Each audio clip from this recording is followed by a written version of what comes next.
ao terceiro episódio do podcast Saúde e Nutrição.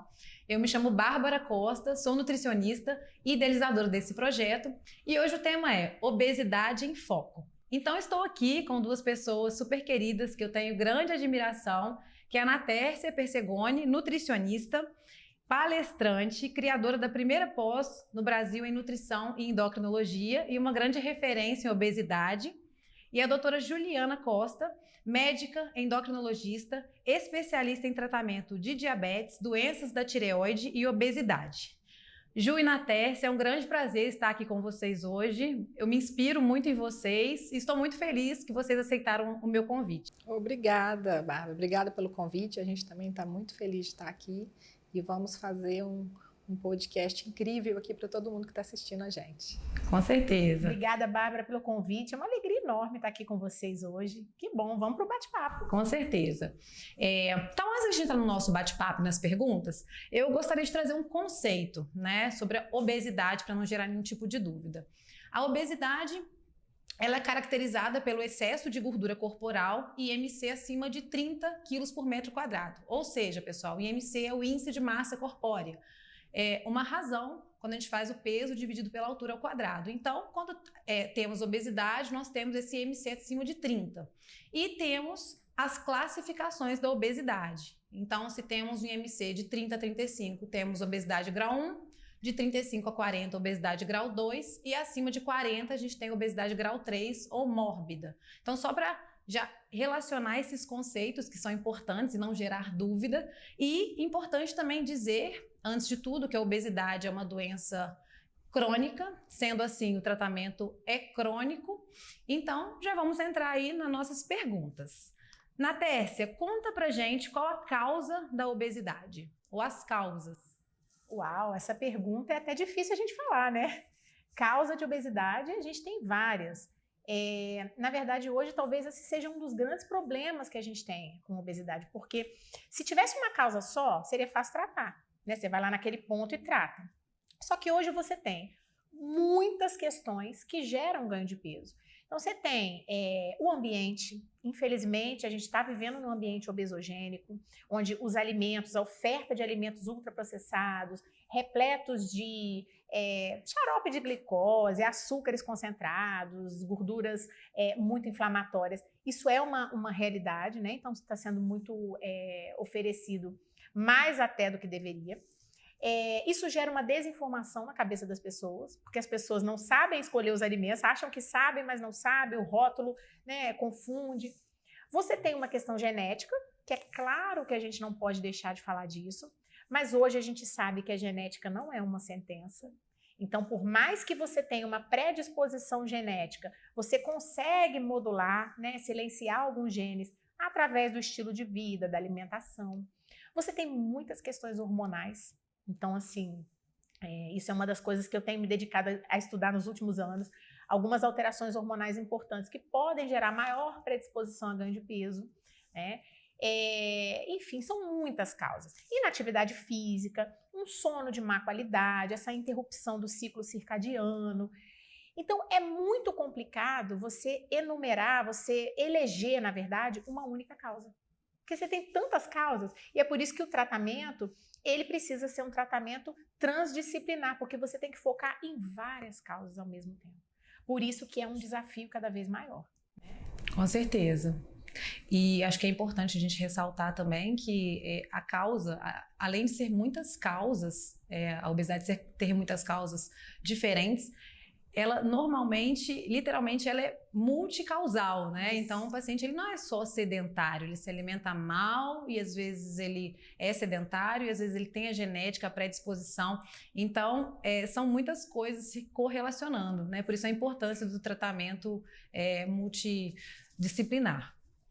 Juliana, qual a base para o tratamento da obesidade? O que é extremamente necessário quando a gente fala em tratamento?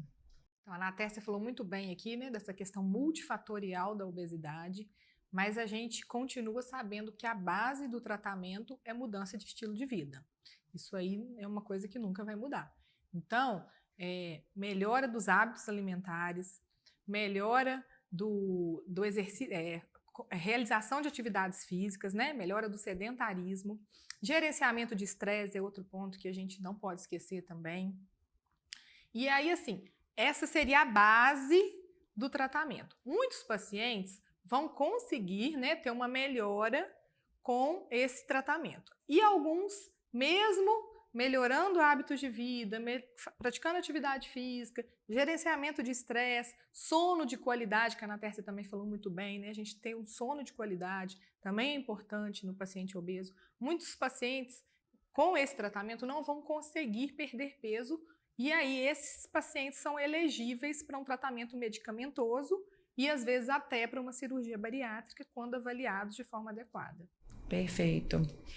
Então, quando estamos falando de tratamento, estamos falando, de novo, de um pacote de coisas que elencam também muitos profissionais, né? Entre eles a equipe multidisciplinar, nutricionista, médico, psicólogo, que é fundamental em qualquer equipe, até para a manutenção, né? Na Tércia, qual que é a melhor dieta para perda de peso? É só pergunta difícil, né? Então vamos lá. Parece que só tem uma resposta, né? É verdade. Mas assim, não existe uma dieta melhor para perda de peso, né? Eu, inclusive, recentemente eu criei um método que eu chamo de método de emagrecimento, apesar de não gostar desse termo emagrecimento, mas para as pessoas entenderem do que se trata, justamente baseado nas fases da perda de peso. Porque o que acontece? Dependendo da fase que você está, então, se você começa a perder peso, a gente sabe que essa perda de peso é mais rápida. Então, talvez uma estratégia nutricional que você use ali vai ter um resultado muito mais rápido. Depois você entra numa fase mais lenta. E aí, nessa fase mais lenta, você já teria que ter uma outra estratégia nutricional. Depois você pode chegar no platô, que é quando você para de perder peso. Aí você precisa de uma outra estratégia para poder, digamos assim, estimular, né? Na linguagem mais leiga seria isso, estimular essa manutenção dessa perda de peso. E logo em seguida você tem que ter a fase da manutenção, que eu digo que é a fase talvez mais importante, é o depois. Porque não basta emagrecer, você tem que manter o peso perdido. E isso é um grande desafio, né? Só que o que acontece, assim, por isso que essa pergunta é difícil de responder. Porque, primeiro, eu tenho que saber que fase da perda de peso o paciente está. Eu preciso saber quem é aquele indivíduo. Então, assim, o que se adequa mais àquele estilo de vida dele.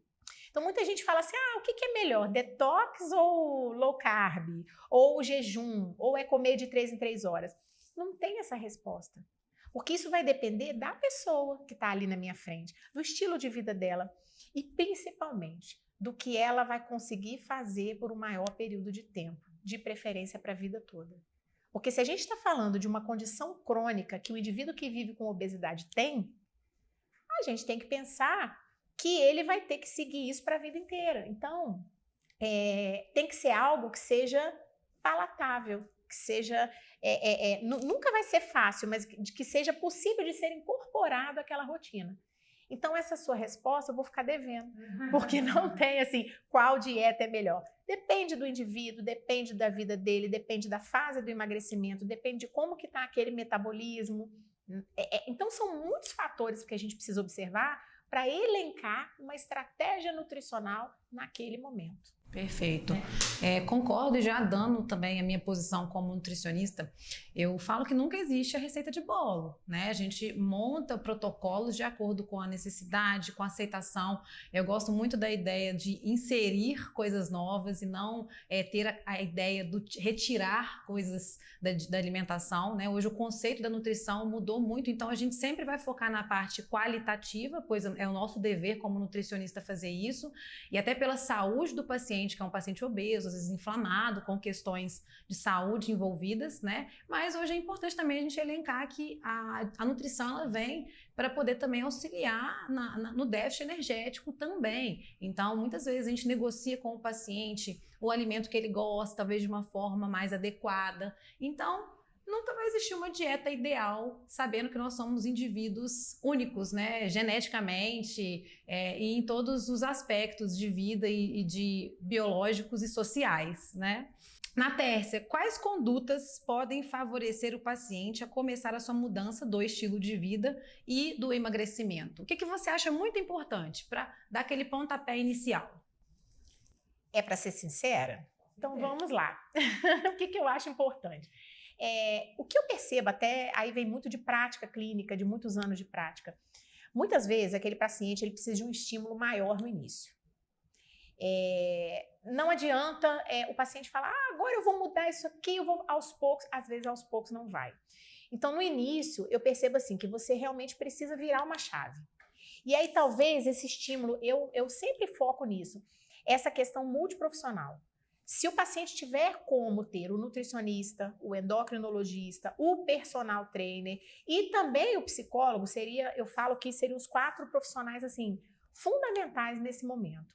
E aí, ele vai ser inserido num outro estilo de vida, com um mindset modificado, com hábitos de atividade física, aquilo ali ele já vai inserir na vida dele. Então, é um conjunto. E o que eu vejo é que as pessoas fazem o contrário. Agora vai, eu entrei na academia, mas você está com uma dieta associada? Você tem um nutricionista que está te orientando? Não, eu sei o que eu tenho que fazer. Não sabe.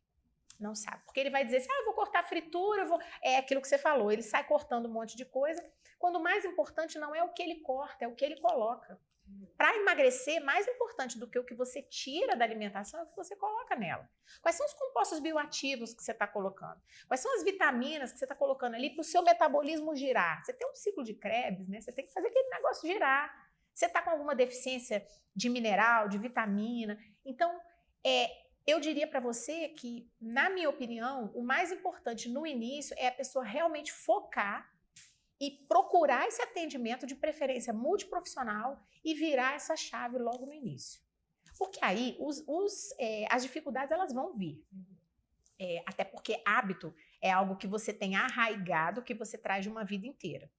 Então você vai ter uma hora que você vai falar, nossa, mas puxa vida, né? Eu quero comer tal coisa. E você vai comer, só que aí você vai poder comer dentro daquele planejamento. E se você cair, você tem toda uma estrutura para te sustentar, para você voltar. Eu digo que é voltar para o prumo de novo. Caiu aqui, levanta no dia seguinte. Então, para mim, o início é fundamental. A forma como você começa, esse emagrecimento e como você planeja vai definir todo o seu sucesso no futuro. Não se engane, assim, falando até para as pessoas, né? Não se engane, você não sabe fazer isso sozinho. E o profissional é até um meio, né, do paciente, ele ter uma maior fidelidade ao acompanhamento dele, porque ele tem os retornos, ele tem a mão, né, o profissional ali ajudando, olha, isso não deu certo na minha dieta, então o profissional ele vai te alinhar ali com algo que possa inserir ou trocar, enfim, eu acho que isso é muito importante as pessoas terem essa ideia, porque também não é só comer saudável. Se fosse só isso, saber e fazer são coisas distintas. Todo mundo sabe o que precisa de fazer para emagrecer, mas saber e fazer são coisas distintas, né? Inclusive, num podcast anterior, eu citei, tem um livro, não sei se vocês já leram, que chama Mude ou Morra. Foi um livro que a Lulancha me indicou. Esse livro, ele fala que a mudança, ela vem de 3 R's, que é a relação, a repetição e a reestruturação. E eu acredito piamente nisso, né? Acho que se relacionar com um profissional é algo extremamente importante. Eu mesma, ano passado, fiz personal e eu ganhei 3 quilos de massa muscular no ano. Então, assim, nunca tinha feito com tanta fidelização, né? Então, isso me gerou também mais facilidade em fazer a minha dieta. Eu prescrevi minha dieta, eu fui fazendo. A repetição, porque, gente, a gente só vai ficar bom naquilo que a gente faz N vezes. E todo mundo aqui já passou por processo de emagrecimento, sabe quão real né? É altos e baixos, fases mais fáceis e mais difíceis, é aquela escadinha, né? Então, a cada dia a gente tem que ir lidando com as dificuldades, com os empecilhos, e pensando na melhor estratégia, como a gente falou, seja na dieta, seja na medicação, né? Enfim, então, gente, tenha os profissionais para o seu emagrecimento e seu tratamento. Ju, quais medicamentos podem ser usados para o tratamento da obesidade? Aí, se você puder também citar um pouquinho, né, das classes, a gente já sabe que tá... Hoje a gente tem aprovado no Brasil 4 classes de medicações para tratamento de obesidade, né? A gente tem a sibutramina, que é uma medicação que tem ação no sistema nervoso central. Ela age reduzindo o apetite, né, dando mais saciedade. A gente tem o Orlistat, que é uma medicação que bloqueia a lipase, que é uma enzima que reduz até 30%, né? O Orlistat ele tem essa potência de reduzir até 30% da absorção das gorduras dos alimentos. A gente tem os análogos de GLP-1, né? Que A liraglutida é uma medicação. A classe de análogo de GLP-1, como é que é o efeito dela no organismo? GLP-1 é um hormônio que a gente já tem naturalmente no nosso organismo e é um hormônio responsável pela saciedade, redução do apetite e redução do esvaziamento gástrico. Então, a liraglutida ela tem esse efeito. E aí agora, recentemente, foi aprovado, no início do ano agora, a semaglutida para tratamento de obesidade. A gente já tinha ela no Brasil, mas a gente já tem ela hoje, atualmente, com dose de 1.0, que é dose para tratamento de diabetes. E aí ela foi aprovada agora com dose mais alta, de 2.4, para tratamento de obesidade. Ainda não temos nas farmácias, no Brasil, com essa dose, mas já foi aprovado e vai chegar em breve, assim, né? Provavelmente até o início do segundo semestre agora. E além disso, a gente tem uma outra medicação aprovada também pela Anvisa no Brasil, que é uma associação de bupropiona com naltrexone. Essa medicação é uma associação que tem um efeito também de reduzir apetite, aumentar a saciedade, e essa medicação tem um papel importante no tratamento dos pacientes com compulsão alimentar. Também, apesar de ser aprovada, ainda não temos nas farmácias. Então, o que a gente tem hoje disponível são essas 4 classes de medicações. E é importante também gerar essa pergunta: tem algum tratamento melhor ou o tratamento é feito de forma individual, como a gente fala também na alimentação? Então, assim como na nutrição, né, a gente também como endocrinologista, a gente sabe que hoje o tratamento de obesidade ele tem que ser individualizado, né?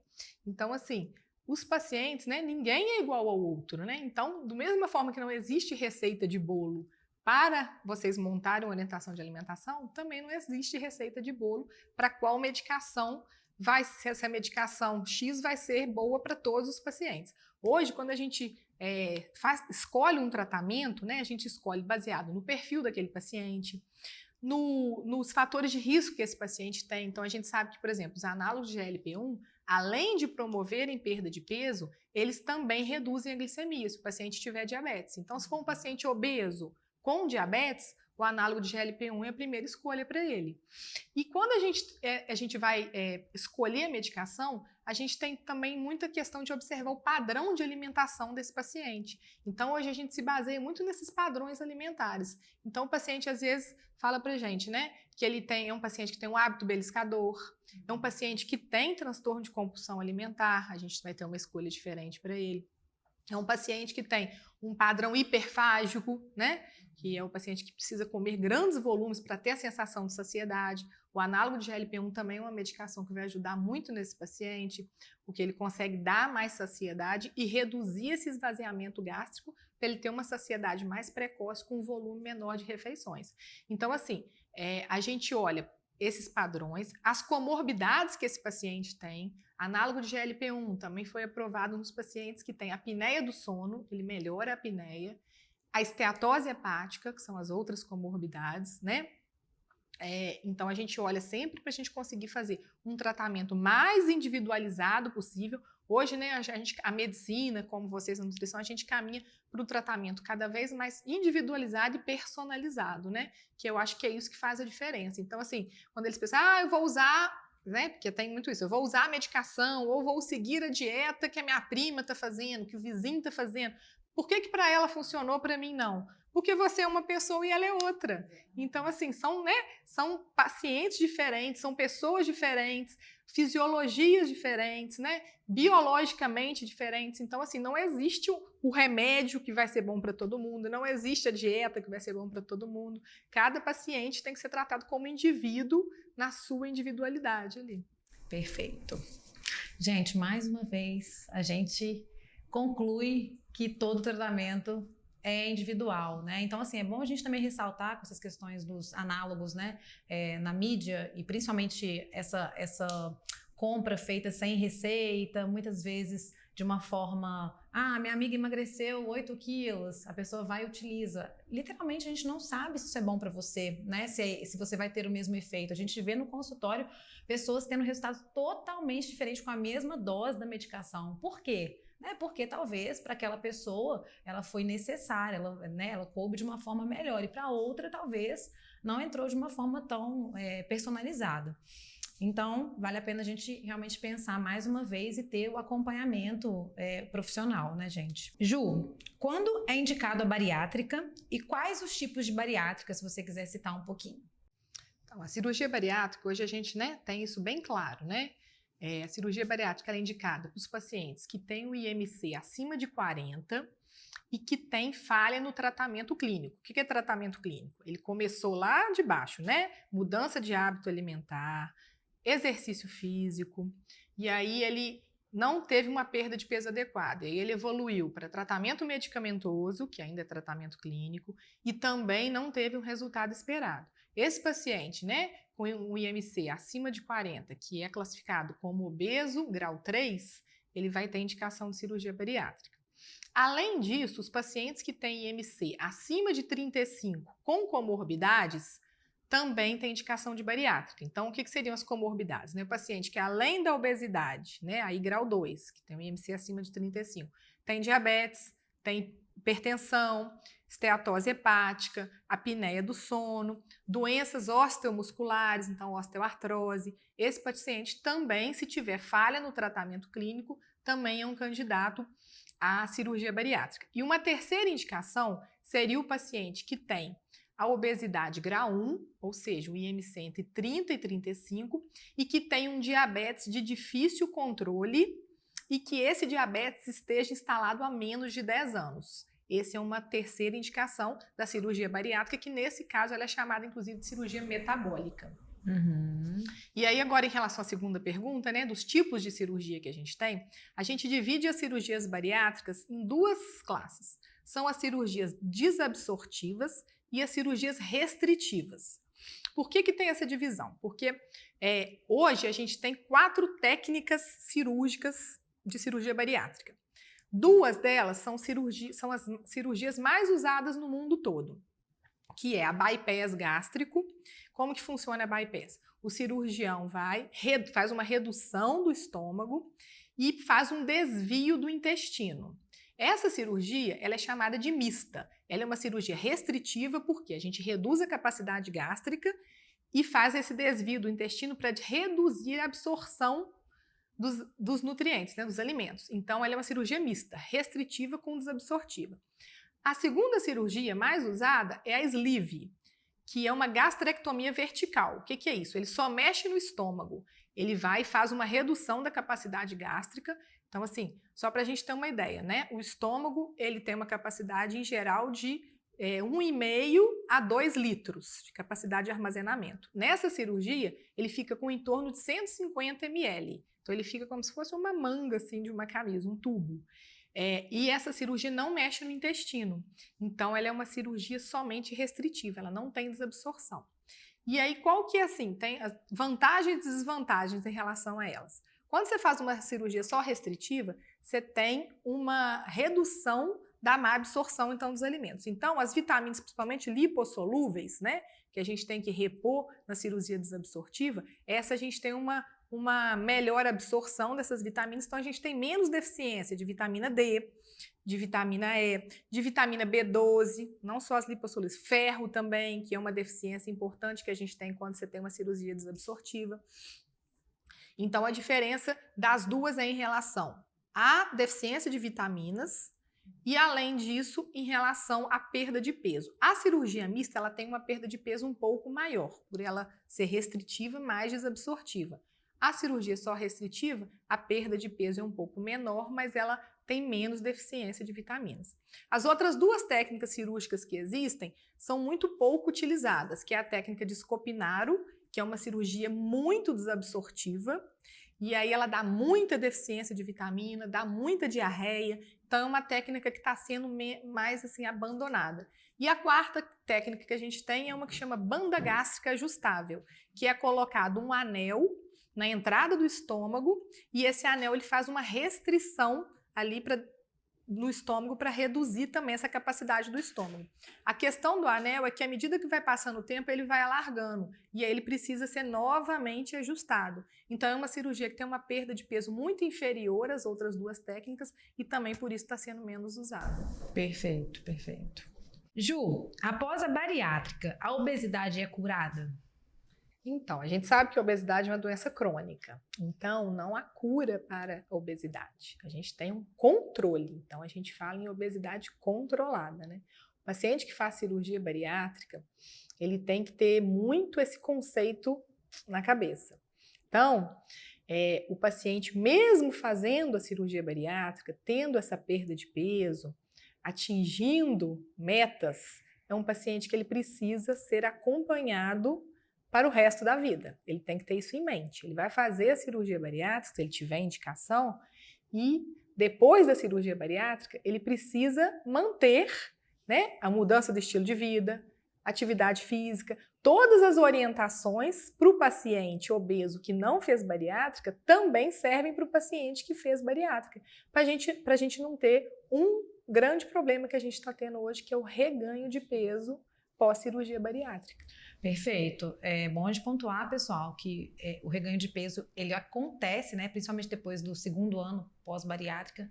E um dia desse eu estava escutando um podcast do Bruno Halpern, e aí ele fez uma entrevista com uma moça que está passando pelo processo de emagrecimento medicamentoso, e ela usa uma frase que é: o preço da liberdade é a eterna vigilância, né? Então, é legal a gente pontuar isso. É claro que a gente entende que, do mesmo jeito que a doença é crônica, o tratamento também é crônico, né? Na Tércia, em relação a essas propostas milagrosas da internet, manipulados, chá de erva, seca-barriga, quais são os riscos dessas escolhas? Pois é, Bárbara, eu acho uma loucura, porque o que acontece? Primeiro, a falsa promessa de algo que vai curar a obesidade, e nós sabemos que isso não vai acontecer. Então, para começar, a frustração que isso gera, né? E a mensagem ruim que isso gera para essas pessoas, porque é uma eterna frustração. Eu vou usar uma cápsula que a minha vizinha usou, emagreceu 10 quilos, aí eu posso até emagrecer, mas depois eu volto a engordar de novo, porque tem muita coisa assim. Eu vou usar um substituto de refeição. Você pode usar, mas você vai usar por um tempo, depois você não aguenta nem o cheiro mais daquele negócio. Aí quando você voltar a comer, você vai engordar de novo. Então assim, primeiro eu acho que o risco de frustração é um risco muito ruim. Mas para além desse risco, você tem um risco metabólico muito importante. Por quê? Todo processo de emagrecimento, ele é um processo de agressão ao organismo, tá? É como se o seu organismo, né, a gente tem genes nossos ancestrais, eles lutam para não perder peso. Então, quando você gera qualquer estímulo, seja ele saudável ou não, para que o corpo perca peso, o seu corpo entende aquilo como uma agressão. Só que quando você faz isso de uma forma pensada, estruturada, em longo prazo, você reduz essa agressão, você modula essa agressão.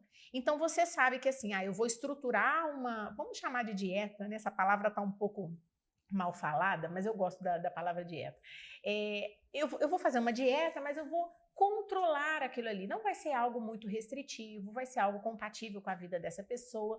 Então, essa agressão, esse cortisol, essa coisa toda que gera nos hormônios, isso vai ficar um pouco mais controlado, digamos assim. Não seria tão complicado.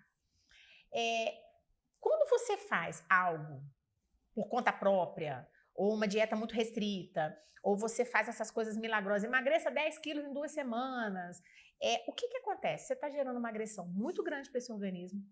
Você pode, inclusive, interferir no set point de peso corporal, que isso é um outro conceito. O que seria esse set point, né? Seria um peso que o nosso organismo gosta de estar. Todos nós temos um set point. É aquele peso que, se você não fizer nada, seu corpo tende a voltar para ele, você gostando ou não. Você fala assim, poxa vida, lá fui eu de novo, engordei de novo. Então o outro, lá fui eu, emagreci. Porque é o seu set point. E esse set point, ele vai sendo modulado ao longo da vida. Então, eu chamaria de terceiro risco, além da frustração, além da agressão ao organismo, o terceiro risco seria um risco de modulação ruim desse set point, gerando cada vez mais predisposição a ganhar cada vez mais peso. Então, é aquela pessoa que ela fez uma porção de intervenções malucas, milagrosas, desesperadas, e ela cada vez mais, o organismo está entendendo que cada vez mais ela tem que segurar. Percebe? Porque quanto mais você agride, mais seu organismo quer segurar o peso. Então, isso é um problema. Eu já peguei vários pacientes assim. O paciente chega e ele fala assim, eu não emagreço de jeito nenhum. E aí, o que acontece? São pacientes que às vezes até demoram para começar a perder peso. Porque ele já tem um set point ali tão modulado negativamente, aquele peso, o organismo dele entende que o peso dele é mais alto do que deveria ser, que até aquele corpo começar a responder vai levar tempo. E aí é uma loucura. Então, eu diria para você que essas estratégias milagrosas, essa coisa de você, né, viu na internet, uma dieta, um shake, um suplemento, não faça isso. Porque isso só vai piorar ainda mais a chance de ganho de peso, isso só vai gerar ainda mais maior predisposição ao ganho de peso, e isso vai gerar cada vez mais frustração, porque essa pessoa vai ver o quê? Eu fiz a dieta X, eu emagreci 10 quilos, engordei 15. Aí daqui a pouquinho, eu fiz a dieta X, emagreci 10 quilos, engordei 20, engordei 25, engordei 30. Até chegar um ponto que ela vai falar, meu Deus, né? Quantas coisas eu fiz e quanto eu parava de fazer, eu engordava cada vez mais. Porque, infelizmente, essa é uma regulação gênica. E como a própria Juliana falou, a obesidade, ela é uma condição crônica. Não tem cura. Então, aquele organismo, ele entende que ele vive em obesidade. E ele vai lutar para continuar em obesidade. Enquanto as pessoas não entenderem isso, essas tentativas mal sucedidas vão ser cada vez mais frequentes, cada vez mais frustrantes. E o que é pior, metabolicamente isso é um problema. Porque cada vez mais ganhando peso, as comorbidades associadas vêm. Então, colesterol aumenta, pressão aumenta, diabetes, risco de doenças ósseas, maior risco de câncer. Ou seja, esse indivíduo ele está atrapalhando cada vez mais o seu metabolismo fazendo isso. E cada vez mais frustrado, igual você falou, porque cada vez vai ficar mais resistente com os tratamentos, né? Porque a pessoa ela fica desacreditada e desesperançosa ela também, diz assim, né? eu já fiz de tudo, nada dá certo para mim. Na verdade, você não fez o certo, que é o básico, que é ter um profissional para te acompanhar, entender que você tem um problema e que aquilo precisa ser tratado. Quando a pessoa entende isso, aí a coisa flui. E assim, eu acho muito bacana a gente pontuar para as pessoas que estão assistindo que o tratamento da obesidade, como a gente falou várias vezes, é crônico. Então, gente, a gente tem que fazer com datas, né? Então, assim, comecei, vou voltar lá em 30 dias. Normalmente a gente faz retornos menores no começo, até para que o paciente sinta-se motivado em ver os resultados, né? A obesidade, a gente tem que dar motivação para o paciente, porque às vezes o paciente quer olhar lá na frente, né? Ele quer olhar, eu preciso de perder 30 quilos. E isso se distancia muito. Então, até no primeiro podcast que a gente gravou, eu falo muito com o paciente do diário das percepções, né? Então, poxa, peraí, como que estava a sua saúde, sua disposição, o seu sono, o seu refluxo? Então, além da gente conseguir com esses encontros, deixar isso bem claro para o paciente e ir subindo o degrauzinho da escada, né? Então, a gente tem que ter esse crescimento aí exponencial na melhora de hábitos e não deixar para lá, né? Porque o paciente ele vai fazendo as coisas de forma autônoma, né? Então, vou lá na Juliana, vou lá na Bárbara. E começou a fazer dieta. Aí tinha o horário agendado com a Juliana. A Juliana marcou em 3 meses, porque ela precisa de ver se aquela medicação está ajustada, se o resultado daquele paciente subindo na balança está na fase ideal, como ela tinha planejado, né, ou algo próximo, ou se não teve resultado para mudar a estratégia, enfim. Então a gente tem que entender que esse tratamento ele também tem que ter, né, começo, meio, né, e continuidade, porque fim, né, não tem jeito, mas para a gente poder ter essas percepções mesmo, porque às vezes as pessoas fixam muito o olhar no peso, que eu sei que é extremamente importante também. Anteontem, eu atendi uma paciente super querida, que ela voltou para uma consulta, acho que ela ficou uns 5 meses sem ir, e ela voltou para a consulta, ela estava com 90 quilos, ela tinha ganhado 3 quilos da última consulta. Só que desde então, hoje ela é bem fiel ao exercício físico, que ela não era, então hoje ela faz todos os dias, hoje ela sente prazer em fazer o exercício físico, que já é um ponto muito bom, né? E ela me relatou, ela falou, Bárbara, eu tô tendo problemas à noite. E aí a gente pesou, eu falei, calma, vamos sentar aqui, fulano. Aí eu falei, olha só, qual foi o seu peso inicial? Qual que foi o seu peso máximo? Deixa eu entender isso também, né? Porque é muito fácil a gente falar para o paciente, olha, perca peso. Aí ela me falou, olha, eu comecei com 103 quilos. Eu falei, olha, então você já teve uma perda de 10% do seu peso corporal. Talvez, obviamente, a nutrição aqui vai te ajudar a melhorar a sua alimentação noturna, que a gente vê que está em falta, às vezes colocando um lanche intermediário que está pulando, ou anexando alguma coisa de mais fácil adaptação. Mas talvez seja a hora de ir no endocrinologista para a gente poder também ter um auxílio medicamentoso. Então, eu acho que a gente também, até como profissional, Eu acho que a gente tem que olhar muito essa questão do peso inicial, né? Porque eu falo assim, eu acredito muito nisso. Acho que o peso ideal é quando a gente tem a nossa saúde e qualidade de vida no máximo, né? Então, a gente não tem que ficar, às vezes, buscando o peso ideal do IMC. Ai, meu Deus, eu tenho que sair de 100 quilos e pesar 60. Será que você deve? Será que você vai ser feliz quando você chegar ali? Né? Será que você vai ter que abrir mão de muitas coisas para não chegar ali? Então, a gente também tem que deixar isso bem claro, porque às vezes o paciente ele fica muito anexado ali a números. Eu preciso de pesar isso. Mas tá, será que quando você chegar lá, você vai conseguir manter? Você vai ser feliz com o que você está vivendo, né? Será que não vai virar, às vezes, até uma vigorexia, né? E ir para o outro lado do muro, vamos dizer assim? Então, acho que é importante a gente trazer essas colocações. Gente, agora nós vamos para o quadro Perguntas do Instagram, tá bom, meninas? Jéssica Couto pergunta: quais critérios diagnósticos para uma pessoa ser considerada obesa? Pode começar, Ju. Então, os critérios que a gente tem são bem claros, né? IMC acima de 30 a 35 é considerado obesidade grau 1, de 35 a 40, obesidade grau 2, e acima de 40, obesidade grau 3 ou obesidade mórbida. Perfeito. Qual a dieta mais indicada para perda de peso? Então, não existe uma dieta específica. A gente tem várias modalidades e a gente vai ter que avaliar cada caso, como a gente falou anteriormente. Então, vai depender da condição de vida, do que a pessoa consegue fazer, mas eu acho que a melhor dieta é aquela que tem maior adesão. É aquela que a pessoa vai conseguir fazer por mais tempo. Essa vai ser a melhor. Perfeito. E gostaria de complementar aqui, gente, é bom a gente sempre ter uma boa relação com o profissional que atende a gente, nosso nutricionista, de ser claro, né, na Tércia, porque assim, muitas vezes as pessoas perguntam, às vezes no Instagram da gente, eu preciso tirar tudo para poder emagrecer? Gente, obviamente não, até porque se a gente está falando de um tratamento crônico, a gente espera que vocês façam acompanhamento a longo prazo.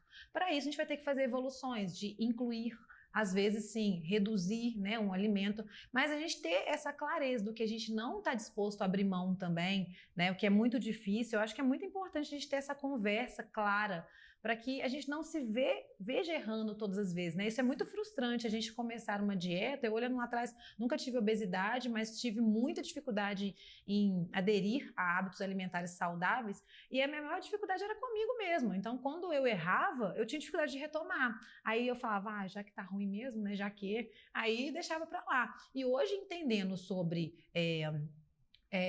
calorias, hoje entendendo sobre o que o meu corpo necessita, sobre quais, acho que é importante a gente falar isso também, sobre, poxa, qual momento é importante para mim? Em qual momento talvez o meu ecossistema me leve a querer estar fora da dieta, né? Ou às vezes consumir um alimento, um aniversário, onde que é gostoso realmente? Então as pessoas às vezes têm essa ideia de a nutrição ter que retirar algum alimento ou ser algo restrito, e a gente às vezes está olhando pelo lado difícil, não precisa de ser tão difícil assim, ninguém está falando que é 100% fácil, mas se a gente conseguir direcionar às vezes uma alimentação para algum momento especial, né, ou ter clareza sobre qual alimento a gente não quer abrir mão. Todo mundo aqui erra, né? Todo mundo tem uma alimentação, vamos dizer, em partes flexível. O foco é a gente ter a maioria do tempo, obviamente, saudável, né? Os hábitos de vida no entorno da gente saudáveis, mas ter essa clareza e esse alinhamento de expectativas eu acho que é fundamental. Brunner Vieira pergunta: o que você acha das informações da Thaís Carla sobre obesidade não ser doença? Então, é complicado. Na verdade, a Thaís Carla está sendo usada aí como um exemplo porque ela é uma pessoa que fala muito disso e ela ficou muito famosa e tem muitos seguidores. Primeira coisa, assim, é a dor dela. E ela transformou essa dor, ela sublimou essa dor em algo que para ela é positivo. Se a gente olhar por esse lado é interessante, mas existe um perigo ao dizer que a obesidade não é doença. Eu vou ser bem sincera, eu adoraria falar aqui que a obesidade não é doença. Adoraria, porque isso seria muito bom, a gente entender assim, não tem problema. Só que se você for estudar, né, lá a fundo, você vai ver a inflamação do tecido adiposo. Eu trabalho, inclusive, com pesquisa, a gente vê essa inflamação, esse recrutamento imunológico, ele é real. As moléculas que são produzidas inflamatórias não aparecem no exame de sangue. Então, assim, não cabe essa fala, mas meus exames estão saudáveis. desculpa, os exames de sangue que são feitos não têm especificidade para demonstrar essa inflamação, não vai aparecer num exame de sangue comum. Então já começa por aí. Exame de sangue saudável não quer dizer que essa pessoa esteja totalmente saudável. Volto a dizer, infelizmente, eu gostaria muito de dizer, não tem problema, mas tem problema. Para vocês terem uma ideia, o tecido adiposo aumentado, ele é reconhecido pelo seu corpo como um corpo estranho. E o seu sistema imunológico, ele vai tentar combater. Veja, se o meu sistema imunológico está tentando combater algo dentro do meu corpo, eu não posso dizer que isso é saudável. Tem alguma coisa errada aí. É claro que a ciência está estudando muito, eu mesma tenho uma pesquisa enorme com isso, com financiamento, pesquisa grande, para entender em que momento, a partir de qual peso. A partir de qual peso isso acontece? Será que no sobrepeso isso acontece? A ciência ainda não demonstrou. Então a gente não sabe. Agora, que é um problema de saúde? É. E sobre a Thaís Carla, realmente eu fico triste de ver essa divulgação. Até se me permite falar a questão do body positive, né, que é esse movimento que não tem nada a ver com a obesidade. Se você for estudar historicamente o body positive, é um movimento de aceitação de características que você não pode mudar. Então, por exemplo, você tem uma mancha no rosto, o body positive, ele diz assim, você pode ser bonito com a mancha no rosto. Ele não é um movimento para ser aplicado à obesidade. E aí, o que essas pessoas fizeram? Aplica o body positive. Então, ok. Conceito de beleza é diferente de saúde. Isso também é uma coisa importante a gente falar. Porque as pessoas dizem assim, existe beleza em todos os formatos. Concordo. Não precisa ser magro para ser bonito. O problema é que nós não estamos falando de beleza, nós estamos falando de saúde. Tanto que você mesma citou. Não é que a pessoa precisa chegar no peso ideal, até porque aí cabe um outro questionamento, o que é peso ideal? O ideal é uma coisa inexistente, às vezes, muitas vezes intangível. A questão é, o que é ideal para a saúde? Então, assim, você chegou num peso que seu sistema imunológico parou de atacar aquele tecido adiposo, ok, você vai começar a ter menos doenças associadas, isso já é ótimo. E infelizmente, a gente vive hoje uma grande mistura de conceitos sociais com conceitos de saúde. Então, as pessoas querem dizer que a obesidade não é doença para dizer que pode ser obeso e ser bonito.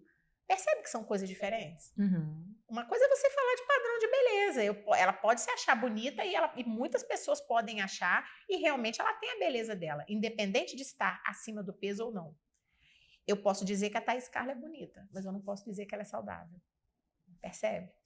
Então, eu acho que isso é algo que a gente precisa falar. E aí, nesse sentido, ela presta, sim, um desserviço muito grande. E a gente não pode esquecer que a gordura visceral, ela leva a doenças, diabetes, apneia do sono, depressão, doença do refluxo, doença cardiovascular e por aí vai, né? Então, a gente está falando especificamente que, independente do que acreditam, a saúde é algo necessário, né? Então, inclusive, a gente vai ter uma pergunta aqui, ó, é a próxima. Existe obeso saudável? Não existe essa possibilidade. Mais uma vez eu digo, infelizmente.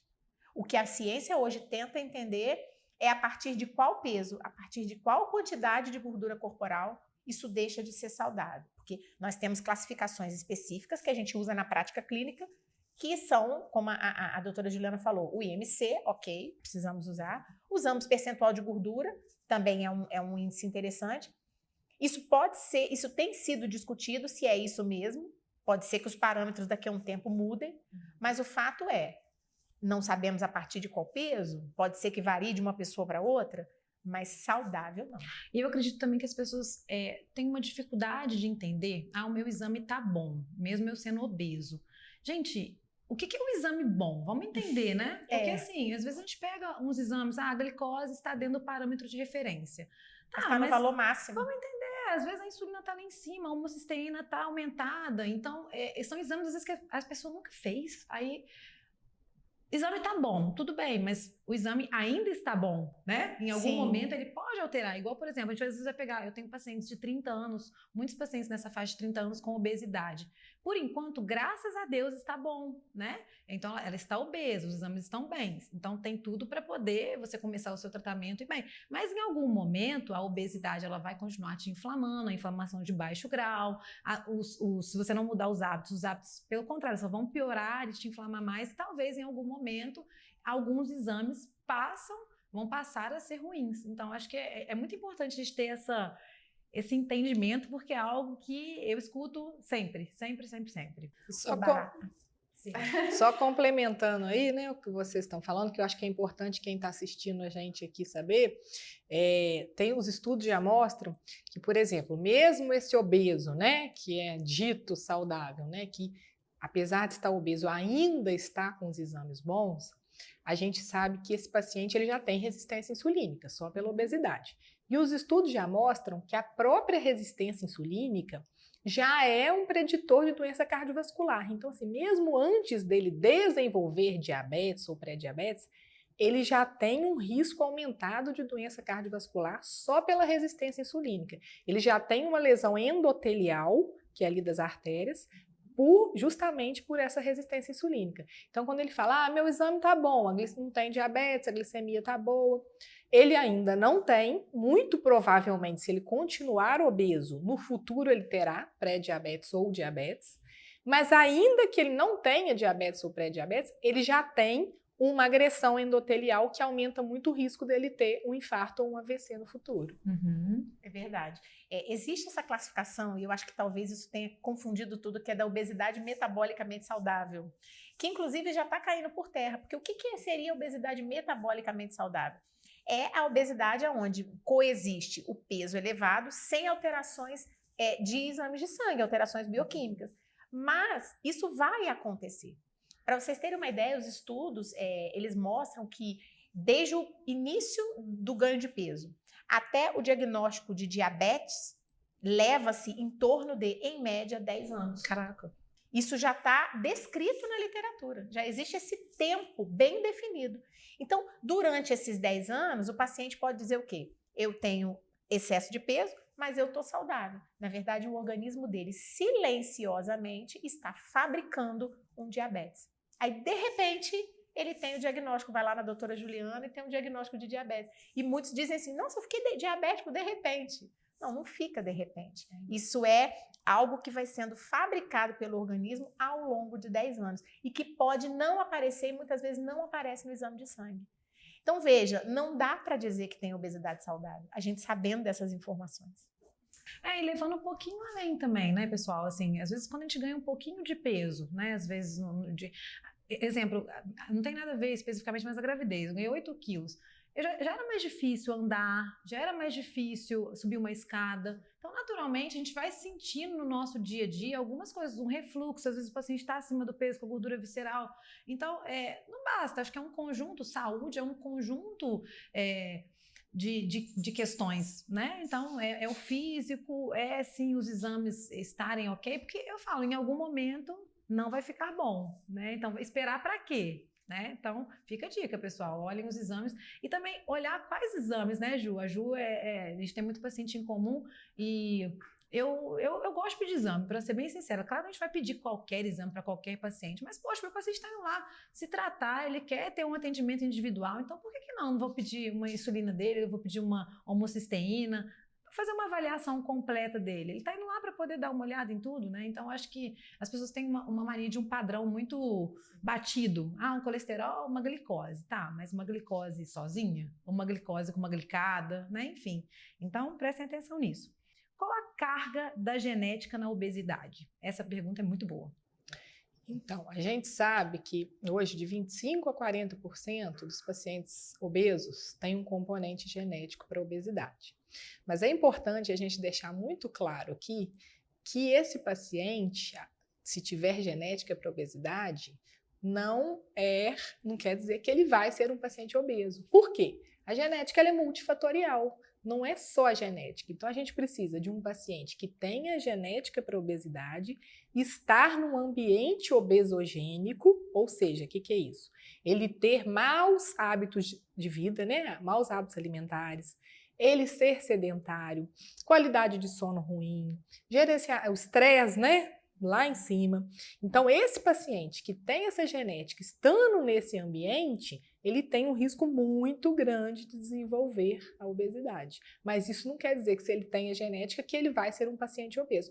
Então, o que eu falo? O paciente que tem a genética, né, a gente olha assim, né, ele olha os pais, história familiar, é um paciente que ele tem que ficar mais vigilante ainda que os outros. Se a família dele tem um histórico de obesidade, então às vezes a gente atende paciente assim, meu irmão fez cirurgia bariátrica, minha mãe fez cirurgia bariátrica, então é um paciente que ele já tem que cuidar mais da alimentação, porque ele sabe que ele já tem um risco maior de desenvolver obesidade. É um paciente que ele tem que fazer atividade física. Então assim, claro que todos nós temos, mas ele é um paciente que ainda tem que ter um cuidado a mais do que aqueles que não têm essa questão genética aí. E legal falar, já dando um link nisso, que o nosso corpo, como a Ana Tércia falou, ele é acumulador de gordura, né, gente? Então, em muitos processos de emagrecimento, às vezes o paciente ele tem a perda de peso, vinda da mudança de hábito. Em alguns momentos, a gente pode ter esse reganho novamente, porque o corpo ele gosta de gordura, né? A gordura para o corpo é estoque. Então, por isso que é tão importante a gente entender também a carga da genética para o paciente, que, claro, que quem tem os genes da obesidade vão ter mais dificuldade, talvez, de emagrecer, ou vai ter uma facilidade em reganhar o peso com mais facilidade. Então, ele tem que ficar sempre vigilante. Mas é bom a gente salientar também que a culpa não está toda na genética, né? Então, quem começa a melhorar os hábitos com o que tem, com o que pode, e que vê essa mudança do estilo de vida como algo que vai realmente mudar a vida, com certeza vai ter menos chances de ter complicações futuras. A que ponto, outra pergunta é mas eu vou colocá-la aqui, a que ponto a obesidade é tão prejudicial mesmo tendo exames normais? A questão que a gente levantou.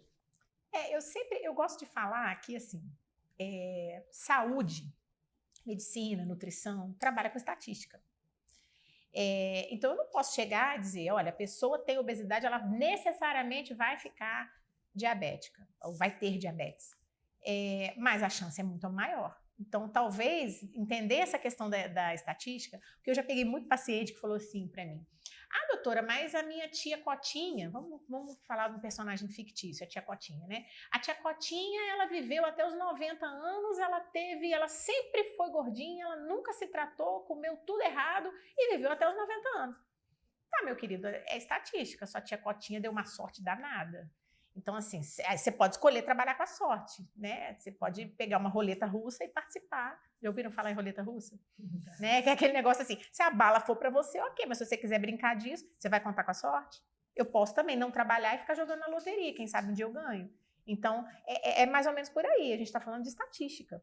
A estatística diz que há uma maior possibilidade de você desenvolver doenças estando acima do peso, ponto.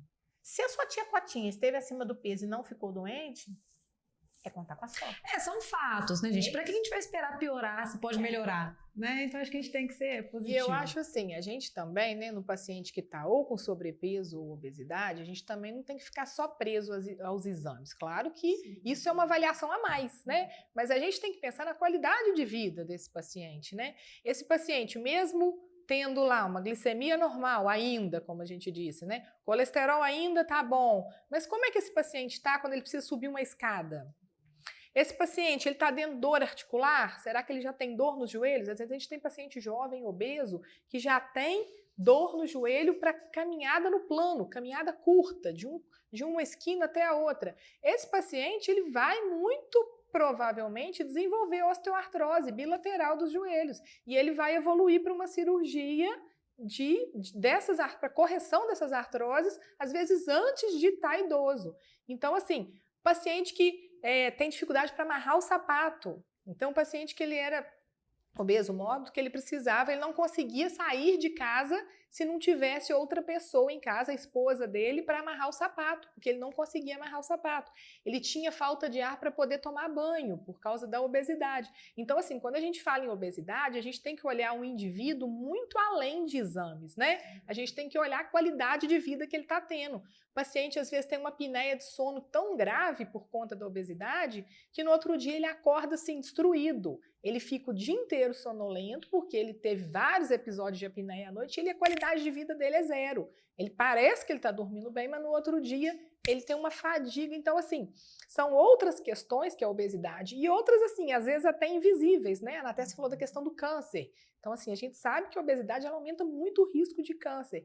E aí é uma coisa, assim, que a gente só vai ver quando ele tiver um diagnóstico de câncer. Mas aquilo ali foi ao longo da vida, né? Que ele foi aumentando o risco de câncer pela própria obesidade. Então, a gente não tem que ficar só preso a exames. A gente tem as outras questões que a obesidade também piora muito a qualidade de vida. Eu tinha uma paciente que uma vez eu perguntei para ela assim, por que você veio aqui hoje? Aí ela falou, eu gostaria de emagrecer porque eu tenho medo de sentar nas cadeiras. Então, assim, quantas vezes talvez ela deixou de fazer alguma coisa com medo de sentar em uma cadeira e a cadeira quebrar com ela, né? Então, assim, é um paciente às vezes que vive uma vida ali com algo incomodando. Então, acho que a gente tem que pensar realmente nessas pequenas, nessas grandes histórias, na verdade, né? Nessas questões que podem, de alguma forma, atrapalhar como a pessoa se vê, como ela se sente, que eu acho que é o principal, né? A obesidade, a gente às vezes fica muito estigmado na questão de peso e às vezes o paciente também, né, como a gente está falando, se cobra demais. Mas, espera aí, onde está a melhora, né? O que eu posso conseguir com esse emagrecimento? O que pode melhorar na minha vida, na minha saúde, na minha qualidade de vida, na minha liberdade, né? Eu gosto muito daquela frase que eu falei para vocês, porque eu falei, cara, é isso, é você ter liberdade. Olha só, esse seu paciente, ele perdeu a liberdade dele de ir e vir, tá dependendo de alguém para poder fazer algo por ele, né? E aí, só contando o desfecho desse paciente, depois que ele perdeu 30 quilos, ele conseguiu pela primeira vez amarrar o sapato dele. Foi a maior alegria da vida dele, foi ter voltado a amarrar o sapato e poder sair de casa quando não tinha ninguém.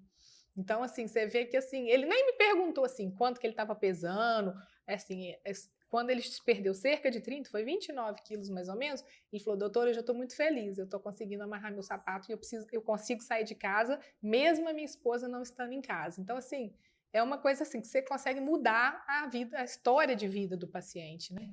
E essa questão da mobilidade que você falou é demais, né? Eu tenho uma paciente muito querida, ela faz acompanhamento comigo, acho que deve ter uns 4 anos. E a gente perdeu muito peso, a gente já perdeu uns 30 quilos. Ela é uma paciente que não relutou um pouco para usar a medicação e a gente começou a medicação no ano passado. E ela falava comigo, ela falava, Bárbara, na hora de fazer a avaliação da bioimpedância, ela não conseguia, ela tinha muita dificuldade com a questão do sapato, sabe? Então hoje você tem que ver, ela é toda esperta, ela chega lá rapidinho, ela tá sem roupa, ela desamarra o sapato rapidinho. É muito legal essa questão da mobilidade, né? Então são pequenas coisas ali que vão fazer sentido todos os dias. Poderia falar a respeito desse tema que está muito na mídia, que é a obesidade controlada? É um conceito novo, né? Achei muito legal.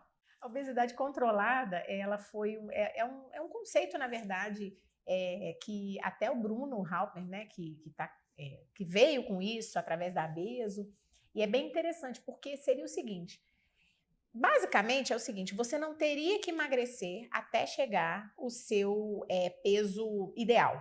Se você tem uma perda de peso, que vai variar aí, dependendo do peso inicial, de 10% a 15%, né, desse peso inicial, você já tem uma melhoria dos parâmetros de saúde. Então, isso seria considerado uma obesidade controlada.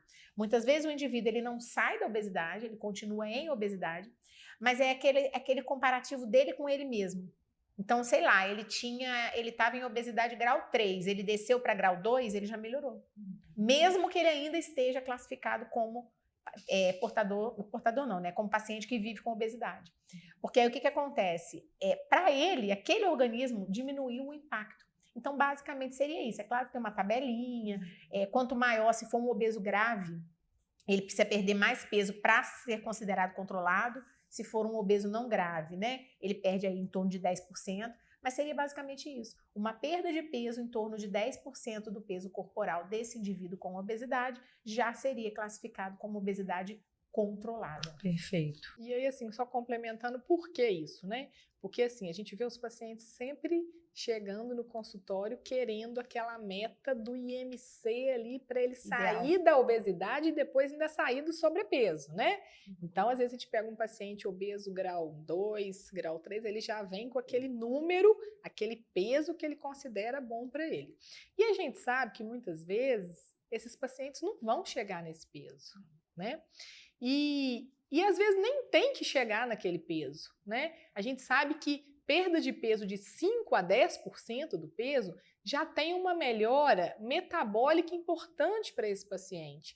Então, assim, a gente às vezes não espera daquele paciente que ele perca 30% do peso, né? A gente sabe que se ele perder de 5 a 10, a gente já tem melhora metabólica, melhora da qualidade de vida, melhora das comorbidades, que é uma coisa importante. Então, assim, eu acho que a gente tem que deixar isso bem claro aqui, que quando a gente está tratando o paciente obeso, as nossas metas, a gente tem que criar metas reais. Porque às vezes o paciente chega lá com metas irreais. E isso às vezes é causa de frustração. Ele fala, então eu preciso perder 50 quilos e eu não vou conseguir. Ele já chega com essa expectativa, né? E isso gera ansiedade e às vezes ele não consegue perder aqueles 50 e aí isso gera frustração. Então o que a gente tem é que criar metas reais e factíveis para que a gente consiga uma melhora da qualidade de vida e redução das comorbidades e esse paciente ter mais saúde. E ter clareza, né, gente? O que é bom para esse paciente também, será igual a gente conversou. Será que se ele chegar nesse peso, será que ele não vai ter perdido talvez tudo? Né? Será que ele não vai estar sistematicamente comendo algo que ele não quer? Então, assim, eu acho que, literalmente, eu acho que o peso ideal é quando a saúde encontra a qualidade de vida e esse paciente está bem, está feliz, está saudável e está tudo fluindo. Então, mais uma vez, né, gente, tá vendo? O IMC, hoje, ele é um índice, né? Mas quando a gente faz tratamento para obesidade, a gente trata o paciente de forma individual, de acordo com os resultados que a gente também consegue ver, né? Então, a gente vai sentindo também no paciente. Uma coisa que eu alterei essa semana, inclusive, a Embody, ela dá o tal do peso ideal, né? E aí ela fala lá, o paciente precisa de perder 20 quilos e ganhar 5 de massa muscular. Eu falei, gente, isso aqui está totalmente fora de usualidade, né? Então, aquilo dali é um cálculo que não leva em consideração o histórico do paciente, igual ontem eu atendi essa paciente que eu falei, cara, ela já perdeu 13, ótimo, vamos tentar mais, mas será que se agora for a hora da medicação, será que não vai ajudar ela um pouquinho, até estimular o processo, né? Então, eu acho que é isso, gente. Não fiquem levando em consideração somente IMC, porque ele não é o único índice, né? Principalmente em tratamento de obesidade. Existe obeso desnutrido? Opa, uma porção, né? Existe sim. O que acontece muitas vezes? A gente até fala em fome oculta. Esse conceito é um conceito bem antigo na nutrição. O conceito de fome oculta é isso. Muitas vezes a pessoa consome alimentos de alta densidade energética, mas de baixa densidade nutricional. O que é isso? A pessoa come coisas com muita caloria, muitas vezes até os alimentos ultraprocessados, eles trazem muito isso pra gente, mas quando você vai ver, são alimentos pobres em vitaminas, proteínas, minerais, então isso acaba gerando uma desnutrição. E é muito comum você ver uma pessoa com excesso de peso, a gente tende a achar, tá com excesso de peso, tá forte, né? Não, na verdade o excesso de peso tá ali, mas você tem deficiência de várias vitaminas, muito comum, vitamina A, vitamina D, vitaminas do complexo B. Inclusive, isso retroalimenta a obesidade. Porque quanto menos vitaminas esse indivíduo tem, mais o metabolismo dele vai respondendo com uma lentidão maior. Então, veja, nem sempre estar acima do peso significa estar bem de saúde, eu digo nutricional, ter todas as vitaminas. É muito comum a desnutrição associada à obesidade. Inclusive, você também atende, né? E ajuda também. Gente, os índices de deficiência de vitamina no consultório é uma coisa de doido, né? Acho que assim, eu falando da minha prática clínica especificamente, pelo menos 80% dos pacientes que estão em consulta nutricional voltam ou com deficiência D, B12, ferro. Então é muito comum. É importante a gente ressaltar, às vezes não basta comer saudável também para poder estar com tudo em dia. Eu mesmo tenho deficiências que eu preciso de suplementar, como a B12 e a D. Então, mesmo comendo saudável, as pessoas tendem a ter deficiências.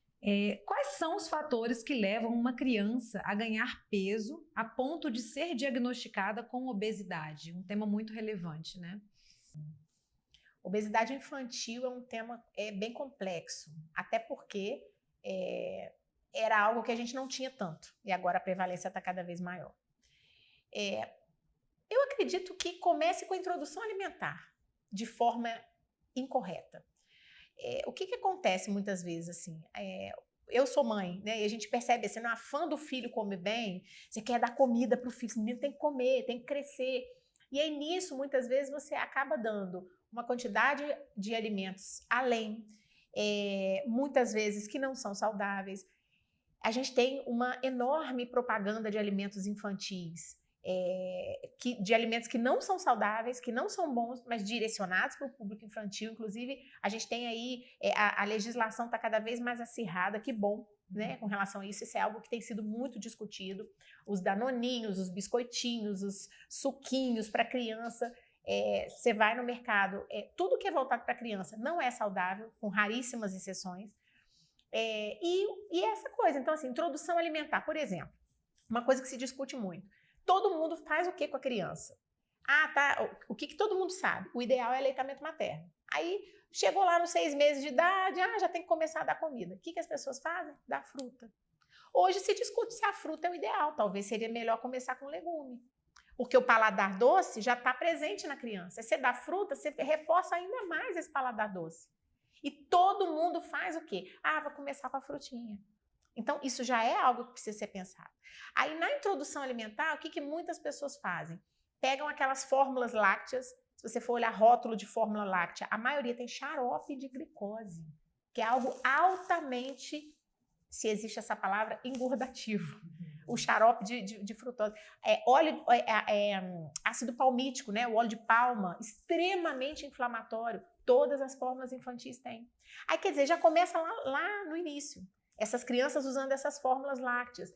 Aí pula para idade pré-escolar, vai levar lanche na escola. Poucos pais, e eu falo isso porque eu vejo isso na prática clínica, a gente trabalha com criança também, são poucos os pais e mães que mandam fruta picadinha. A criança leva para a escola biscoito recheado, suco de caixinha. Muitas vezes, quantas crianças eu pego tomando suco de pozinho, aquilo é um veneno. E muitas tomam, criança tomando refrigerante, comendo salsicha, hambúrguer industrializado. Então, assim, a lista de alimentos ultraprocessados que é oferecida para essas crianças é enorme. Quando, na verdade, essa criança tinha que estar comendo comida. Almoço, jantar, na hora certa. Então, assim, isso já é algo altamente obesogênico. E o ambiente já é obesogênico, porque hoje em dia o que as crianças fazem? As crianças não brincam mais na rua, né? Até porque é perigoso. As crianças ficam no computador, no joguinho, muito sentadas. A Organização Mundial da Saúde, ela indica que a partir de 5 anos de idade, uma criança tenha que fazer pelo menos 150 minutos de atividade física semanal regular. Isso não é recreativo, é regular. Então, o menino ele tem que estar numa natação 2 vezes por semana, ou então num futebol, numa luta, qualquer coisa, né, para criança, a menina no balé. E a gente vê, assim, que muitas crianças não fazem isso. Até por um desconhecimento dos pais. O pai fala, esse menino pula pra caramba, sobe aí, dá cada salto, tá gastando caloria. Mas não é regular, não é uma atividade regular. Então, eu acho que a obesidade infantil, ela vem muito disso tudo. E pais que muitas vezes também não têm um bom hábito alimentar em casa. E a criança reproduz o que é feito em casa. A gente pega, é muito comum você pegar famílias onde todo mundo tem obesidade. O pai, a mãe, o filho. Será que é genética? Ou será que é hábito da família? Eu me questiono muito isso. Porque, e os pais, eles tendem a dizer, mas é genético, eu tô acima do peso, meu marido também, aqui em casa todo mundo gordo, o menino também é gordo. Não, na verdade, é por conta do hábito. Porque se mudar o hábito, todo mundo controla essa obesidade aí e vive melhor. Então, basicamente, eu acho que criança tem esse problema, desde a introdução alimentar sendo feita de forma incorreta. E aí isso vai gerando obesidade. O que é importante a gente falar, que isso é um risco muito grande. Porque a obesidade na infância, ela aumenta em 50% a chance da obesidade na vida adulta. Então, isso é muito sério. Obesidade infantil é mais grave, muito mais grave, que a obesidade no adulto. Pra vocês terem uma ideia, os índices de esteatose hepática não alcoólica, que é a gordura no fígado de crianças, têm subido absurdamente. Hoje você encontra crianças de 7 anos de idade com gordura no fígado. Lembrando que gordura no fígado diminui longevidade. Essa pessoa pode viver 25 anos menos se ela tiver gordura no fígado. Ou seja, é você pegar uma criança de 7 anos e condená-la a viver menos. A gente fala que nós vivemos uma geração que vai morrer antes dos pais, né? Isso é algo muito sério, é algo que no âmbito da obesidade a gente precisa pensar. Tem que começar de cedo, tem que começar da criança. E a tal da introdução alimentar que você falou, acho que é fundamental, né, gente? Como que a gente vai influenciar a alimentação de uma criança se a gente não é exemplo, né? Sim. Então, até os 2 anos a gente consegue, né? Todo mundo aqui é mãe, a gente consegue ter uma boa evolução na alimentação da criança porque ela não tem escolha. Mas depois ela vai para a escolinha, ela tem aniversário. Então a gente sabe que a gente lida com os combinados, que eu falo com a Alice, né? A gente tem combinados.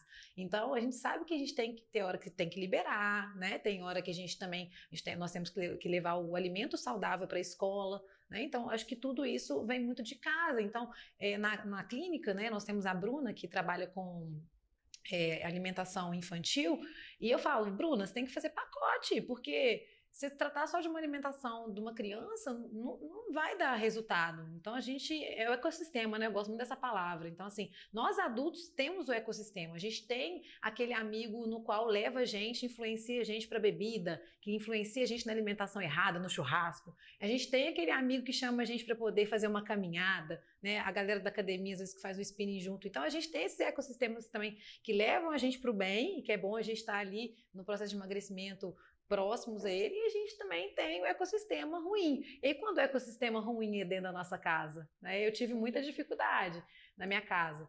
Então, depois que eu saí de casa, que eu consegui dar uma melhorada na minha alimentação. Então, enfim, gente, fica essa dica, né? Então, para a gente poder ver os nossos filhos bem, saudáveis, né? E sem futuros grandes problemas, essa introdução alimentar é muito importante, essa melhora alimentar da família, né, que vai fazer bem a todos, é muito importante. Só complementando aqui o que vocês disseram, né? A gente comemorou agora, né? Nem sei se a gente pode falar comemorar, né? Na Terça a gente estava conversando sobre isso. Agora, no dia 4 de março, foi o Dia Mundial da Obesidade. E aí a gente estava conversando sobre o que não há muito para se comemorar em relação a esse tema, porque nesse dia, a Federação Mundial da Obesidade ela lançou um alerta que se continuarmos no ritmo que estamos, em 2035, 51% da população mundial estará acima do peso, com sobrepeso ou obesidade. Então, você imagina o que é isso. No mundo todo, de cada 2 pessoas, uma vai estar acima do peso. E o mais preocupante é que o índice de sobrepeso e obesidade nas crianças, infância e adolescência, é o que está crescendo de forma, assim, muito acelerada. Quando a gente compara com os adultos, criança e adolescente está tendo um índice de sobrepeso e obesidade, assim, aumentando de forma exponencial. E aí é o que a Ana Tércia falou. Então, pela primeira vez, a gente, né, tem essa preocupação de ter uma geração que vai ter uma longevidade menor do que os pais, justamente pelo aumento de sobrepeso e obesidade, para a gente ver como que é uma coisa assim realmente muito grave, que a gente tem que começar a cuidar disso desde lá da infância. Perfeito, Ju. E voltando aqui lá atrás agora, existe idade mínima para bariátrica? Existe. A cirurgia bariátrica, ela era liberada até há pouco tempo atrás a partir dos 18 anos de idade. Agora isso mudou, então hoje a cirurgia bariátrica ela é liberada a partir dos 16 anos de idade, mas esse paciente ele tem que ter já um acompanhamento, né, médico, nutricional e um consentimento dos pais por escrito, por ele ter menos de 18 anos de idade, quando ele tem as indicações claras, né, que é IMC acima de 40 ou IMC acima de 35 já com comorbidades. Perfeito. E quais são as complicações da cirurgia bariátrica? Então, é importante a gente falar isso, né? Que às vezes a gente fala só dos benefícios da cirurgia bariátrica, mas é uma cirurgia. Então, quem está assistindo a gente aqui, como toda cirurgia, tem risco. E aí, a gente pensa assim, né? Nas cirurgias, nos riscos agudos, no pós-operatório imediato e no pós-operatório tardio. Então, quando a gente fala em pós-operatório imediato, os maiores riscos são sangramento e um risco que é o que deixa o cirurgião muito preocupado, que é a fístula. A fístula é quando o paciente fez a cirurgia e ali naquele trajeto, no local da cirurgia, ele cria um ducto, um trajeto. Isso é uma complicação muito grave, que pode levar o paciente a sepse e morte. Outras complicações, TVP, né, que é a trombose venosa, que pode ir para o pulmão e causar tromboembolismo pulmonar, é uma complicação também que a gente vê no pós-operatório de cirurgia bariátrica. E uma outra complicação é a anastomose, que é uma complicação um pouco mais tardia, mas que pode acontecer. É uma anastomose que é um fechamento do local ali onde foi feita a cirurgia. Aí esse paciente ele precisa, às vezes, ou por endoscopia, às vezes consegue fazer essa reabertura, quando não consegue ele tem que ser reoperado. A gente sempre tem que lembrar para os pacientes que, assim, toda cirurgia tem risco, né? Não só a bariátrica, toda cirurgia. Então, o paciente, ele tem que ir para a cirurgia já muito bem preparado. Então, não é só, vou fazer a cirurgia, vamos marcar e operar. Esse paciente, ele já tem que já tem que ter sido avaliado, né? Pelo profissional nutricionista que acompanha ele, por um psicólogo, por um cardiologista para fazer o risco cirúrgico, o pneumologista faz uma avaliação, o endocrinologista, e aí ele faz essa avaliação com essa equipe multiprofissional para a gente tentar diminuir os riscos de complicações no pós-operatório. Mas esses riscos, mesmo assim, ainda existem. E uma complicação, né, que assim, a gente não fala que a complicação não é imediata, é mais tardia, mas é a questão do reganho de peso, que a gente tem que ficar sempre de olho nesse paciente. Se ele não mudar estilo de vida, como obesidade é uma doença crônica, como a gente já disse aqui, não tem cura, tem controle. Se ele não mudar estilo de vida, cirurgia bariátrica não faz milagre. Perfeito. E também complementando, tem a questão das cirurgias, né? Da redução da absorção dos nutrientes também, que podem gerar a queda de cabelo, né, anemia. Então, é importante a gente ressaltar isso. E uma coisa que eu sempre vejo na clínica, tá, gente? É essa questão do paciente parar de fazer as medicações pós-bariátrica. E a gente tem que também dar essa orientação aqui, que é muito importante, do paciente ele entender justamente o que a Juliana falou antes. As cirurgias, elas atrapalham a absorção de algumas vitaminas, principalmente a vitamina B12. Então, esse cuidado pós-cirurgia, ele vai ter que continuar para o resto da vida. Então, é muito comum o paciente falar, tem um tempinho que eu não faço a aplicação da B12, né? Eu tenho um tempinho que eu não tomo a vitamina. Então, essas complicações importantes pós-cirurgia e essas alterações fisiológicas aí que a gente tem pós-cirurgia, elas devem também ser avaliadas através dos exames. Tem algumas deficiências que elas são tardias. Então, a gente não tem só as deficiências imediatas. E eu acho que isso é importante falar. As pessoas fazem a cirurgia bariátrica e sabem que tem que usar os suplementos, tem que ir no nutricionista, tomar as vitaminas, os minerais. Só que aí a pessoa vai largando mão. Então, você pega, por exemplo, um ácido fólico. A deficiência de ácido fólico num bypass, ele acontece em torno de 7 a 10 anos depois. Por quê? Não se sabe por quê, mas o ácido fólico, ele passa a ser absorvido num outro local. Antes ele era absorvido no duodeno, que é aquela porção inicial do intestino. Ele vai ser absorvido em outra porção do intestino, porque o mecanismo, ele tem um mecanismo de adaptação inicial para absorver esse ácido fólico. Depois de um tempo, deixa de absorver. E aí, o que acontece? O paciente tem 7 anos que ele fez a cirurgia, ele já não está mais fazendo a suplementação, de repente, ele começa a ter um monte de sintoma de deficiência. Então, ainda tem isso, esse paciente ele tem que ter noção de que essas deficiências, elas podem acontecer 10 anos depois da cirurgia.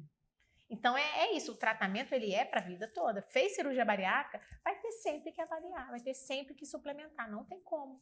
E a B12 é uma vitamina muito importante, né, gente? Que a gente vê muitos efeitos dessa deficiência grave que acontece, né? Então, inclusive ansiedade, problemas de sono, enfim, realmente é algo que tem que ser muito bem regulado. Então, finalizando nosso podcast de hoje, aproveito para agradecer vocês pela presença mais uma vez. Foi muito bom a gente estar aqui trazendo informações para os nossos ouvintes. E quero saber se vocês querem deixar alguma mensagem especial para os nossos ouvintes. Eu queria falar para quem está ouvindo a gente, né? Primeiro eu queria te agradecer pelo convite, né? Pela oportunidade de estar participando aqui, discutindo um tema, como a gente disse aqui, que é um tema muito relevante, né? E eu queria deixar uma mensagem assim, que como a gente disse aqui, né, a obesidade é uma doença crônica, grave e que infelizmente tem aumentado no mundo todo. Então que isso sirva de alerta para as pessoas que estão ganhando peso, né? O Dr. Bruno Halpen, que é um grande estudioso de obesidade aqui no Brasil, ele fala isso, ele fala assim, quando você percebe que você está ganhando peso, ele fala assim, tente não atingir a classe de obesidade, né? Tente, se você está lá no sobrepeso, tente não ficar obeso. Por quê? Quando o paciente ele fica obeso, ele muda metabolicamente, muda tudo ali no organismo, né? Então, até uma paciente me perguntou, doutora, por que é tão difícil perder peso e depois manter o peso? Porque quando esse paciente ele se torna obeso, muda completamente. A gente tem, como a Anastasia falou, a questão da produção de citocinas inflamatórias nesse tecido adiposo, né, que é a gordura, né, no organismo. Aquilo ali não é um órgão inerte. É um órgão que produz citocina inflamatória, ele produz hormônio, né? Ele produz leptina, que é um hormônio responsável pela nossa saciedade. Mas aí, o que acontece no paciente que já está obeso? Ele tem uma resistência a essa ação da leptina, porque o organismo dele está tão inflamado que a gente tem lá no cérebro um local no cérebro que chama hipotálamo. Esse hipotálamo, ele é responsável, entre outras coisas, pela regulação de fome e saciedade. E por mais que esse paciente obeso produza leptina, esse hipotálamo ele tem uma resistência à ação dessa leptina. Então, esse paciente ele vai ter cada vez mais fome e menos saciedade, e por conta disso necessitando comer cada vez volumes maiores. Então, por isso que a gente fala assim, por que não é fácil perder peso e depois manter o peso? Porque o nosso organismo ele sempre tenta criar essa resistência para você perder peso. Você perdeu peso, o nosso organismo ele reduz o seu gasto energético e ele aumenta o apetite para você tentar reganhar aquele peso que você perdeu. Porque, como a Anastasia disse, aquilo ali é uma coisa, né? Ele interpreta aquilo como uma agressão. Então, assim, a primeira mensagem que eu queria deixar, servir assim, a gente ter ali uma questão de alerta. Você vê que você está ganhando peso, procura o nutricionista para melhorar a sua alimentação, procura um profissional da educação física para você começar a fazer exercício. Se necessário, procure um endocrinologista antes de se tornar obeso. Essa eu acho que é a primeira mensagem que a gente tem que deixar aqui muito claro. Segunda coisa que eu queria falar é que, assim, é um problema muito grave, né? A questão da obesidade, como a gente disse aqui. Começar a cuidar desde as crianças. Então, assim, começar a cuidar da alimentação da criança, primeiro para ele ter, né, um controle alimentar e criar hábitos saudáveis. Criança que cria hábito saudável dentro de casa, ele tende a crescer um adolescente e um adulto mais saudável. Então, assim, isso é um papel fundamental dos pais. E eu acho que a obesidade é uma doença muito complexa, né? A gente não pode só culpar, assim, o indivíduo, ele está obeso porque ele quer. Ninguém é obeso porque quer. O paciente, ele é obeso por todas essas questões que a gente conversou aqui, né? De ambientes obesogênicos que a gente tem, cada vez mais sedentarismo. Então, ele não é, e por causa dessas questões, dessa cascata inflamatória, essa mudança metabólica, fisiológica que tem no organismo. Então, assim, o paciente, a gente tirar a culpa, né, do paciente, né? Porque hoje a gente tem muito essa questão, né, do bullying, né, com o paciente obeso. Ele é taxado de obeso porque ou ele é preguiçoso, ou falar, é muito fácil tratar a obesidade, é só parar, comer menos e fazer mais exercício. Mas a gente que estuda obesidade sabe que não é assim, né? Tem muita questão hormonal, questão inflamatória envolvida nessa questão da obesidade que dificulta o paciente a perder peso. Então, assim, cuidem das crianças, é a minha mensagem. Cuidem de vocês também para não se tornarem obesos. E uma vez, né, os pacientes que já são obesos, procurem uma equipe multidisciplinar. Como é uma doença multifatorial, o ideal é a gente ter uma equipe multidisciplinar cuidando. Legal, Ju. E antes da Anastasia também deixar a mensagem dela, eu acho que também se preparem para dar luz a uma criança, né? Então, já que vocês... Hoje eu recebo muito isso, assim. O paciente, ele já pensa, poxa, peraí, eu vou dar exemplo, né? Então, eu, por exemplo, a gente é de reflexo dos nossos pais, em grande parte. Depois a gente vai lapidando um pouquinho. Então, por que não já pensar nisso até antes, né? Vou melhorar a minha alimentação para que eu possa dar suporte para uma criança que está vindo aí. E na Tércia? Bom, eu achei a fala da Juliana maravilhosa. Eu acho que ela deu um resumo bom do que a gente precisa, né, falar. Eu vou numa linha um pouco diferente. Na verdade, o meu apelo é para você que está escutando a gente. Eu acho que a gente precisa pensar em duas coisas. Não tenha preconceito com quem tem obesidade, porque não é culpa dessa pessoa. Acredite que essa pessoa pode já ter tentado várias vezes e não ter conseguido, porque a fome é maior, porque o centro de controle, o hipotálamo, está atrapalhando. Hoje existe um conceito de fome hipotalâmica, que é exatamente isso. Não basta querer, força de vontade não resolve nesse caso. É necessário uma abordagem, muitas vezes até para desinflamar esse hipotálamo, para controlar essa saciedade, muitas vezes medicamentosa.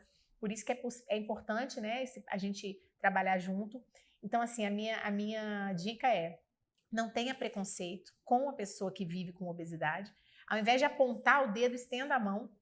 E, principalmente, não tenha preconceito com o tratamento da obesidade. Porque se é uma doença, ela precisa ser tratada.